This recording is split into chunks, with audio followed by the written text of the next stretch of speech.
మేము రాంబాబు గారి దగ్గరికి వెళ్ళాం అయ్యా. 5 లక్షలు చెక్ వచ్చింది అయ్యా మా పిల్లోడికి అని మేము అడిగితే 2,50,000 మీకు ఇచ్చేది, 2,50,000 మాకు కావాలి అంటే చేటోళ్ళు వద్దన్నారు అయ్యా అని. వాళ్ళు వద్దండి మాకు అవసరం అని గట్టిగా మాట్లాడాడు అయ్యా. చైర్మన్ గారికి అడిగిపోతే చైర్మన్ గారు రాంబాబు గారు ఇద్దరు ఒకటి అయ్యి మమ్మల్ని 2,50,000 ఇచ్చేదాకా మేము ఇవ్వమన్నారయ్యా. మమ్మల్ని ఇదే మాట గదివి పంపించారయ్యా బయటికి. ఆఫీస్కి వెళ్ళి రాంబాబు గారు ఆఫీస్కి వెళ్ళి మరి అడిగితే మేము పడ్డాం, నా బిడ్డకు పెళ్లి చేసుకోవాలయ్యా, సీఎం ఇచ్చిన 5 లక్షలు మాకు ఇయ్యా అంటే 2,50,000 నీకు ఇచ్చేది, 2,50,000 మాకు కావాలి అని అడ్డం తిరిగారయ్యా వాళ్ళు. మేము ఎవరు చెప్పుకునే పరిస్థితి లేదు, మాకు ఎవరు చెప్పుకోవాలని లేదు. నా బిడ్డ పని వద్దామని మిమ్మల్ని బతికిస్తాం, మీరు ఏం దాగి చచ్చిపోవద్దని అన్నది. మేము సాగుకి సిద్ధపడ్డాం, ఆ డబ్బులు వస్తే పిల్లకి పెళ్లి చేసుకుంటాం, అంతేగాని మాకు ఏ ఇది లేదు. మా బిడ్డను బతికించుకోవటానికి మా పిల్లడు పోయినా మా పిల్లకి ఒక దారి అయిద్దని మా ఆలోచన. అంతకు మించి మేమెవరిని కోరుకోవట్లే. పవన్ కళ్యాణ్ అన్నంత వరకు మేము బాగానే ఉంటాం, అందుకని అన్నను కాసుకొని వచ్చాం, పవన్ కళ్యాణ్ అన్నను కాసుకొని వచ్చాం. మేము ఆ న్యాయం జరగలేదని మేము ఆ పవన్ కళ్యాణ్ అన్న కాడికే వచ్చాం. ఏది చేస్తే అదే చేయండి. ఇంకా నా బిడ్డ చనిపోతే 5 లక్షలు సీఎం రిలీఫ్ అని వదిలారంట. రెస్టారెంట్లో పడి డ్రైనేజీ రెస్టారెంట్లో పడి చనిపోయారు, ఊపిరాడకు చనిపోయారని చెప్తే సరేలే అని మేము మెదలకుండా ఏడ్చుకుంటా ఉంటే గవర్నమెంట్ డబ్బులు వచ్చేటట్టు చేస్తామన్నారు. చేసి వచ్చిన డబ్బులు మళ్ళీ ఇట్లా అడ్డం తిరిగారు. గవర్నమెంట్ మీరే ఆత్మహత్య చేసుకోవద్దు మేము చేస్తామని కూడా మాట తప్పుకొని 2,50,000 మాకు కావాలన్నాడు రాంబాబు గారు. చాలా మంది ఉన్నారు వాళ్ళ పక్కన, సెక్యూరిటీలు చైర్మన్లు చాలా మంది ముందే అన్నారు. ప్రూఫ్ అంటే మేమేమి తీసుకెళ్తాం. వినాయక రెస్టారెంట్లో చనిపోయారు. 4 నెలలు అవుతుంది, 4 నెలలు. రేపు 20వ తారీఖు వస్తే 5వ నెల వచ్చింది. 2 నెలల కింద చెప్పారు చైర్మన్ గారు ఫోన్ చేసి, తురక అనిల్కి చెక్ వచ్చిందమ్మా, తురక పర్లయ్య, తురక గంగమ్మ వాళ్ళ అమ్మ నాన్న అని. మేము కలిసి నెల వెళ్ళిపోయింది. అంబటి రాంబాబు గారిని కలిసి ఆఫీస్కి 2 రోజులు తిరిగాం. 3వ రోజు అట్ట కలిచారు. కలిస్తే అయ్యా మాకు చెక్ వచ్చింది అయ్యా, మా బిడ్డకి పెళ్లి చేసుకోవాలి ఏంటి అయ్యా అంటే, ఏం చైర్మన్ గారు చెప్పలేదు వీళ్ళకి అని సాంబశివరావు గారికి చెప్పారు. చైర్మన్ భర్త సాంబశివరావు గారికి చెప్తే ఆయన నేను చెప్పాను కమ్మా మీకు 2,50,000 ఇచ్చేది, 2,50,000 మాకు కావాలి అని ఇద్దరు అన్నారు. రాంబాబు గారు అన్నారు, చైర్మన్ గారు అన్నారు. ఇంక మేము ఎవరు చెప్పుకోలేక బయటకు వచ్చి ఏడుచుకుంటా ఇంటికి వెళ్ళిపోయాం. ఇంకా నిన్న ఇంకా పవన్ కళ్యాణ్ అన్నగారు వస్తే ఆయనకు చెప్పుకున్నాం ఇది పరిస్థితి అయ్యాను, ఆయనకు తెలిపించుకోవాలని మేము అనుకున్నాం. అది ఇంకా అక్కడికి పోయి మీటింగ్ జరుగుతుంది, ఆ మీటింగ్లో చెప్తే ఇంకా అంతనే మీటింగ్ కాడికి వెళ్ళాం సార్. మీటింగ్ కాడికి వెళ్తే కూర్చోబెట్టి మాట్లాడి మీరు వెళ్ళిపోండి ఇంకా అనగానే మేము ఇంటికి వచ్చేసాం. రేపు మాట్లాడతాం పవన్ కళ్యాణ్ ఇంక ఇంటికి వచ్చేసాం సార్. ఇంటికి వచ్చిన తర్వాత తెల్లారి మీటింగ్ జరిగింది. ఆ మీటింగ్లో మేము చెప్పిన బాధలన్నీ సార్ మాట్లాడిన కాడి నుంచి వీళ్ళు ఏదో మాట్లాడుతూనే ఉన్నారు కానీ మేము ఇంట్లో నుంచి బయటికి రాకుండా మెదలుకుని ఉన్నాం. అంతవరకు జరిగింది సార్. అట్టగా నాయం జరగదా అని చెప్పి మళ్ళీ ఇక్కడికి వచ్చేసాం మేము. పవన్ కళ్యాణ్ వచ్చిన దగ్గర నుంచి మా అన్నయ్యని బెదిరిస్తున్నారంట సార్, మాకు తెలియదు. మా అన్నయ్యని ఏం తెరయా మీ సెల్లెలు నీ మాట అయినిద్ది అన్న బెదిరింపులు వస్తున్నాయి అమ్మాయిని మా అన్నయ్య మా చదువుతున్నారు. మేము మా అన్నయ్య మాట కూడా వినిపించుకోకుండా వచ్చేసి అసలు ఆ చెక్కు గురించి మాకు చెప్పట్లేదు. మళ్ళీ ఇంక మాకు ఆ చెక్కు గురించే చెప్పట్లే, ఏ విషయాలు కూడా చెప్పట్లే. ఎందుకు పోయారు మీరు ఎందుకు పోయారు అంటారే కానీ చెక్కు గురించి అయితే చెప్పట్లేదు.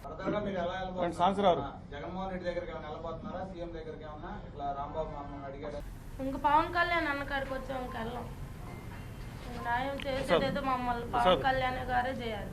ఆత్మహత్య చేసుకున్న వారికి ఇస్తుంది, శక్తి ఇస్తుంది. అలా ఇచ్చినటువంటి రైతు దగ్గర ఈ అంబటి రాంబాబు అనే శాసనసభ్యుడు సత్తెనపల్లి, అంబటి రాంబాబు అనే ఇరిగేషన్ మంత్రి ఒక్క పైసాకి కక్కుర్తి పడ్డట్టుగా నువ్వు ఏ ఒక్క లబ్ధిదారులతో చెప్పించిన మొత్తం నా మంత్రి పదవికి శాసనసభ్యత్వానికి రాజీనామా చేసి వెళ్లిపోతా ఆరోపణ చేసి ధూళిపాలు వచ్చి హైదరాబాద్ మళ్ళీ వాగి పారిపోవడం కాదు, నిరూపించేటటువంటి కార్యక్రమం చెయ్యి కళ్యాణ్. లేకపోతే పారిపోమని కూడా మనం రాంబాబు గారు చెప్పినట్టుగా నిన్న ఆరోపణ చేసి హైదరాబాద్ పారిపోవటం.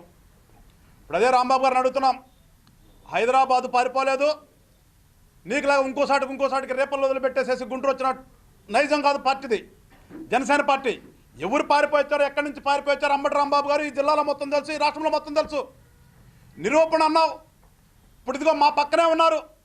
నీ నియోజకవర్గానికి సంబంధించినటువంటి, నువ్వు ప్రాతినిధ్యం వస్తున్నటువంటి సత్తెనపల్లి మున్సిపాలిటీలో 31వ వార్డుకు సంబంధించినటువంటి ఈ బాధితులిద్దరూ కూడా, మేము మా నాయకుడు స్పష్టంగా చెప్పాడు, నువ్వేం చేస్తున్నావు అక్కడ, శవాల మీద పేలాలు ఏరుకుంటున్నావని చెప్పాడు. ఇదే సాక్ష్యం, ఇది. ఎప్పుడు రిజైన్ చేస్తావు? మీ నాయకుడు చెప్తావు, మీ నాయకుడి గురించి జగన్మోహన్ రెడ్డి గారు మాట ఇస్తే మాట ఉందప్పుడు, మాట ఇస్తే మాట మీద నిలబడతాడని. మరి ఆ నైజం నీలో ఉంటే వాళ్ళకి గొడుగులు వస్తున్నావు కదా, చెప్పావు కదా ఆ మధ్యన, వాళ్ళకి నేను మొయ్యాల్సిందే అని. ఆ మోసే మోతగాడు అయితే నువ్వు నిన్న మా పవన్ కళ్యాణ్ గారిని ఉద్దేశించి మాట్లాడిన మాటల మీద నువ్వే కనుక మగ పుట్టుంటే ఎప్పుడు రిజైన్ చేస్తావో చెప్పు, ఎప్పుడు రిజైన్ చేస్తావో చెప్పు. పేద కుటుంబం నుంచి ఒక పిల్లగాడు తల్లిదండ్రులను ఆదుకుందామని చెప్పేసి పాపం ఏదో కూలికి వెళ్తే జరగరానిది కుర్రాడు చనిపోతే మీరు సీఎం ఫండ్ నుంచి సీఎం రిలీఫ్ ఫండ్ నుంచి తెప్పిస్తానని చెప్పి మాట ఇచ్చే వాళ్ళకి ఈ రోజు నా చెక్కు వచ్చిన తర్వాత నువ్వు నీ బ్రోకరేజ్ని పెట్టుకుని ఏం చేస్తున్నావు సత్తెనపల్లిలో? ఇంతకంటే నీకేం సాక్ష్యం కావాలి? వాళ్ళ వచ్చిన దాంట్లో 50% నువ్వు అడిగావంటే నువ్వు ఒక ఎమ్మెల్యేగా ఉండటానికి ఏమైనా నీకు విఘ్నత ఉందా? లేదా అసలు నువ్వు చెప్పినట్టుగా నువ్వు మంత్రిగా ఉండటానికి, ఈ రాష్ట్ర మంత్రిగా ఉండటానికి నువ్వు అర్హుడువా? ఎప్పుడు రిజైన్ చేస్తావో చెప్పు. లేని పక్షంలో ఈ బాధ్యతలను తీసుకుని వచ్చి నీ సత్తెనపల్లి నీ ఆఫీస్ ముందు ఇప్పుడు ఖచ్చితంగా జనసేన పార్టీ ధర్నా చేస్తాం. ఇప్పుడు చూసిన ఊరిన పవన్ కళ్యాణ్ గారి మీద నోరు వేసుకుని పడిపోతావు, పవన్ కళ్యాణ్ గారు మీటింగ్ పెడితే పడిపోతావు, రోడ్డు మీదకి వస్తే పడిపోతావు, వెంటనే ట్విట్టర్ పెడతావు. నిన్న సాయంత్రం పాప మీ మహాతల్లి ఆమె యొక్క బాధని సోషల్ మీడియా ద్వారా ప్రచారం చేసింది. ఎక్కడ దాక్కున్నావు? ఎవరు పారిపోయారు? ఇప్పుడు పారిపోయింది నువ్వా, జనసేన పార్టీ నాయకుడా, లేకపోతే నువ్వు లంచాల కోసం మరికి లంచాలు అడిగినటువంటి తల్లి పారిపోయిందా? ఏమి ఇక్కడ గుంటూరు మా జనసేన పార్టీ ఆఫీసులో ఉంది. ఇదేదో మేము నీ మీద ఏదో చెయ్యాలి కుట్ర చేసింది కాదు ఇది. ఇవాళ ఇక్కడ ఉన్నటువంటి మీడియా సాక్షిగా, ఆంధ్ర రాష్ట్రంలో ఉన్నటువంటి మీడియా సాక్షిగా అంటే నీ తీసేయి, నీ సాక్షి ఎవడు మీడియా కింద లెక్కేసుకోరు. నీ సాక్షి ఛానల్ తీసి పక్కన పెడితే నిమైనింగ్ ఉన్నటువంటి ఈ మీడియా మొత్తం కూడా ఆ తల్లిని అడిగారు. వాళ్ళే అడిగారు, మేము మాట్లాడలేదు. వాళ్ళు అడిగిన నాకు స్పష్టంగా చెప్పింది, నా కుమారుడు 4 నెలల క్రితం ఇట్లా చనిపోయాడు. ఆ రోజున అక్కడ ఉన్నటువంటి ప్రజాప్రతినిధులు వచ్చి నాకు మాట ఇచ్చారు, నువ్వేమి ఇబ్బంది పడద్దమ్మా, నీకు సీఎం రిలీఫ్ ఫండ్ నుంచి ఇప్పిస్తామని. సీఎం రిలీఫ్ ఫండ్ నుంచి వచ్చిన దాంట్లో ఇవాళ నువ్వు నిస్సిగ్గుగా సగం భాగం అడిగావంటే ఏమనాలి దీన్ని? ఈ మధ్యన మీ ముఖ్యమంత్రి గారికి పెట్టారు, పెద్ద మెనూ ఇచ్చి జయహో బీసీ అని పెట్టారు. నువ్వే చెప్పావు దానికి నీ ఆర్పాటము నీ హావభావాలతో. జయహో బీసీ అంటే ఇదేనా? జయహో బీసీ అంటే వాళ్ళ దగ్గర నుంచి లాక్కునే కార్యక్రమా? ఇవాళ ఏమో ఒక బీసీ సామాజిక వర్గానికి చెందినటువంటి ఆమె, కూలి పని చేసుకుని బతుకుతున్నట్టు ఆమె, ఒక్కగానొక్క కుమారుడు చనిపోయి ఆమె అహో లక్షణాన్ని ఆమె తిరుగుతూ ఉంటే నీ తాతగాడు డబ్బు ఏదో నువ్వు ఇచ్చినట్టుగా పెద్ద గొప్పలు చెప్పుకునే మీరు గవర్నమెంట్ డబ్బు వాళ్ళకిచ్చి మళ్ళీ దాంట్లో 50% నువ్వు అడిగావంటే నువ్వు చెప్పే సంక్షేమ పథకాల్లో ఇవాళ పెద్ద ఎత్తున చెప్తున్నావు. 1,76,000 కోట్లని మీ ముఖ్యమంత్రి చెప్తున్నాడు, 1,90,000 కోట్లని నువ్వు చెప్తున్నావు. 99.44% మేము నెరవేర్చామని మీరు చెప్తున్నారు. వీటిలన్నింటిలో ఎంత పర్సెంటేజ్ వెనక్కొచ్చింది? ఇప్పుడు ఒక తల్లికి ఇచ్చినటువంటి 5 లక్షల్లో నువ్వు 50% తీసుకుందాం ప్రయత్నం చేస్తున్నాడువి. ఈ 1,76,000 కోట్లలో ఎంత పర్సెంటేజ్ తిరిగి మీ నిధికి వచ్చింది? చెప్పే దమ్ము ధైర్యం ఉందా? చర్చిద్దామా? ఇవేమీ లేకుండా ఎంతసేపు ఉన్నా కానీ మీరు పవన్ కళ్యాణ్ గారు రాగానే వాహనం కలర్ ఏంటి, ఆయన ఏం మాట్లాడాడు, ఎవరిని నాశనం చేశాడు, ఎవరికి వెళ్తున్నాడు, ఎవరు దత్తపుత్రుడు, ఇది కాదు. నీ శాస్త్రుల గురించే నీకే కనుక విఘ్నత ఉంటే, నువ్వే కనుక ఒక ప్రజా నాయకుడు అయితే, నువ్వే కనుక ఒక రాజకీయ నాయకుడు అయితే, రేపటి నుంచి పారిపోయినట్టు కాకుండా మాట మీద నిలబడే దమ్ముంటే తక్షణం రాజీనామా చెయ్యి. లేని ఎడలా నువ్వు మాట తప్పినోడివి, మడం తిప్పినోడివి, ఎందుకో పనికిరాని దద్దమ్మ కింద నిన్ను కట్టేస్తాను. ఈ రాష్ట్ర ప్రజలందరూ కూడా చీకొడతారు. నువ్వు మాట మీద నిలబడతావో లేదంటే ప్రజల చేత చేత్కరించుకుంటూ నీకు ఎట్లా అలవాటే. ఇంతకుముందు చూసాం, గంటలు చూసాము, నీ రాష్ట్రాలన్నీ చూశారు. సిగ్గులేని వాడు అనేది రాష్ట్ర ప్రజలకు అందరికీ తెలుసు. కానీ ఇప్పటికైనా సరే నిరూపించుకుని తక్షణమే రాజీనామా చేయి. లేని పక్షంలో జనసేన పార్టీ నీ మీద ఏ రకంగా పోరాటం చేయాలో ఆ రకంగా పోరాటం చేస్తాం. సత్తెనపల్లిలో నీవు చేసే అవినీతిని ఒక్కొక్కటి రోజు కూడా బయటకు తీసుకొచ్చి పెడతాం. అక్కడ మా జన సైకిళ్ళందరూ కూడా సిద్ధంగా ఉన్నారు. మళ్ళా చెప్తున్నాం, సత్తెనపల్లిలో మా జనసేన నాయకుల పక్షాన కానీ నాయకుల వైపు కానీ నువ్వేనా కన్నెత్తి చూసి వాళ్ళని కానీ భయపెట్టాలని చూస్తే కపటదారు రాంబాబు గారు చెప్తున్నాం, వీళ్ళని మేము బలవంతాన తీసుకురాలేదు, మేము వాళ్ళని ప్రలోభ పెట్టి తీసుకురాలేదు. వాళ్ళు స్వచ్ఛందంగా వాళ్ళందరూ వచ్చారు. వాళ్ళందరికీ వాళ్ళు వచ్చి మీడియా ముందు మాట్లాడిన తర్వాతే మేము మాట్లాడుతున్నాం. మీరు కనుక రేపటి నుంచి కనుక సత్తెనపల్లిలో జనసేన నాయకులను కానీ ఏమైనా చేయాలనే ప్రయత్నం చేస్తే మళ్ళీ హెచ్చరిస్తున్నా కపటదారు రాంబాబు. ఏదైతే చెక్కు వచ్చిందని చెప్పేసి మున్సిపాలిటీ నుంచి చైర్మన్ గారి భర్త అయినటువంటి వ్యక్తి అక్కడ కవర్ చేసి వీళ్ళకి చెప్పాడో, తక్షణం వాళ్ళ చెక్కు కనుక చేతుల్లో పెట్టని ఎడలా ఎక్కడ కూర్చోవాలో, ఎక్కడ ధర్నా చేయాలో, సత్తెనపల్లిని ఏ విధంగా స్తంభింపజేయాలో ఆ విధంగా అక్కడ జనసేన శ్రేణులందరూ కూడా స్తంభం చేస్తామని హెచ్చరిస్తున్నాం. సత్తెనపల్లిలో మొన్న జరిగినటువంటి కౌలు రైతు కుటుంబాలకి ఆర్థిక సహాయం అందజేసినటువంటి పవన్ కళ్యాణ్ గారు వారికి తెలిసిన సమాచారాన్ని ప్రపంచానికి తెలియజేశారు.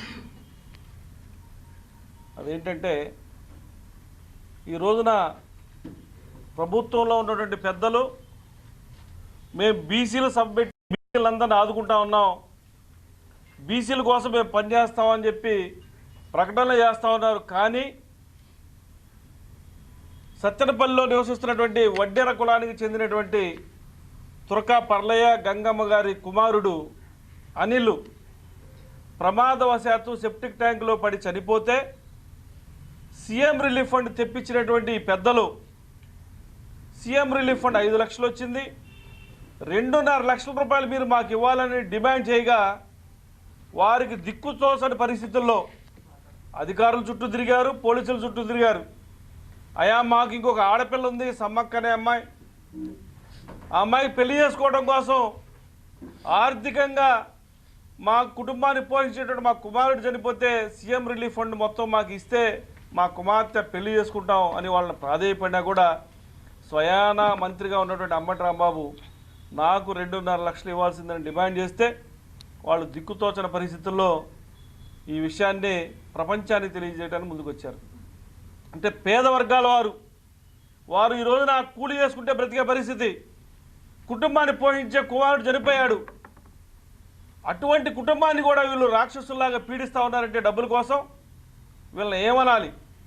బీసీ వర్గాలకు చెందినటువంటి వడ్డెర కులానికి చెందినటువంటి వారిని కూడా మీరు ఈ విధంగా డబ్బులు డిమాండ్ చేస్తూ ఉంటారు, సీఎం రిలీఫ్ ఫండ్ గురించి డిమాండ్ చేస్తూ ఉన్నారంటే ఈ లెక్కన అవినీతి సత్తెనపల్లిలో మీ అవినీతి ఏ రకంగా ఉందో ప్రపంచం మొత్తం తెలుసుకోవాలని చెప్తా ఉన్నాం. మీరు ఈ రోజున నిన్న చెప్పారు అంబటి రాంబాబు గారు, పవన్ కళ్యాణ్ గారు అపవాదులు చేశారు మా మీద, ఆయన కనుక నిరూపిస్తే నేను రాజకీయ సన్యాసం పుచ్చుకుంటా రాజీనామా చేస్తా ఉన్నారు. ఈ రోజున మేము డిమాండ్ చేస్తూ ఉన్నాం, మీరు వడ్డెర కులానికి చెందిన బీసీ కులానికి చెందినటువంటి వారిని డబ్బులు డిమాండ్ చేశారని స్వయంగా కుటుంబ సభ్యులు చెప్తా ఉన్నారు, భార్యాభర్తలు చెప్తా ఉన్నారు. ఇప్పుడు మీరు ఏం చేస్తారు? వాళ్ళకి తక్షణమే 5 లక్షల రూపాయలు సీఎం రిలీఫ్ ఫండ్ డబ్బు అందజేయాలని చెప్పి కూడా మేము జనసేన పార్టీ తరఫున డిమాండ్ చేస్తా ఉన్నాం. బీసీ వర్గాల వారికి జనసేన పార్టీ అండగా ఉంటుంది, వారి కుటుంబానికి కూడా మా జనసేన పార్టీ తరఫున పవన్ కళ్యాణ్ గారు అండగా ఉంటామని తెలియజేయమని చెప్పారు.